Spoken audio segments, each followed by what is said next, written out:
भारत और नेपाल के लोग जल्दी ही मोबाइल बैंकिंग के जरिए लेन देन कर सकेंगे। इसके लिए नेपाल और भारत के बीच एकीकृत भुगतान इंटरफेस यूपीआई प्रणाली को लागू करने की तैयारी चल रही है।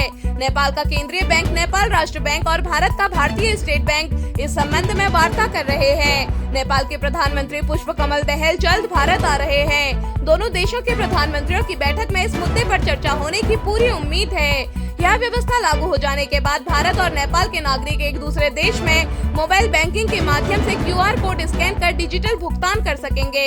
अभी तक दोनों देशों के बीच यह व्यवस्था नहीं है।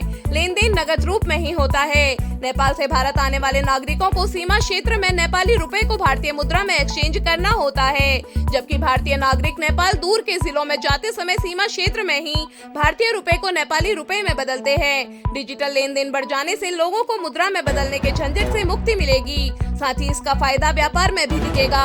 नेपाल क्लियरिंग हाउस के मुख्य कार्यकारी अधिकारी नीलेशमन सिंह प्रधान ने कहा है कि नेपाल राष्ट्र बैंक और भारतीय स्टेट बैंक के बीच इस मुद्दे पर चर्चा चल रही है। चर्चा अभी शुरुआती चरण में ही है। नेपाल भी अब अपने देश में डिजिटल भुगतान के लिए यूपीआई प्रणाली शुरू कर रहा है। बताया गया है कि क्यूआर कोड से भुगतान होने के बाद भारत के सीमावर्ती झूलाघाट, धारचूला, पिथौरागढ़ व चंपावत जिले के नगर व कस्बों में व्यापार बढ़ेगा।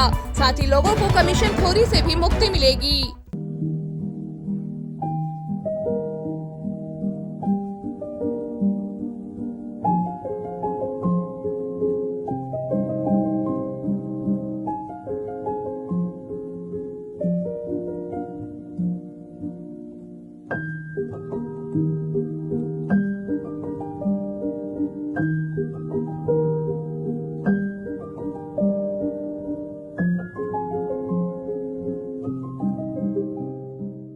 खबरों को देखते रहने के लिए न्यूज़ इंडो नेपाल को सब्सक्राइब करें। लेटेस्ट न्यूज़ अपडेट के लिए आप हमें फेसबुक और इंस्टाग्राम में फॉलो कर सकते हैं। अब खबरों को हिंदी, अंग्रेजी और नेपाली भाषा में पढ़ने और देखने के लिए अभी डाउनलोड करें न्यूज़ इंडो नेपाल ऐप।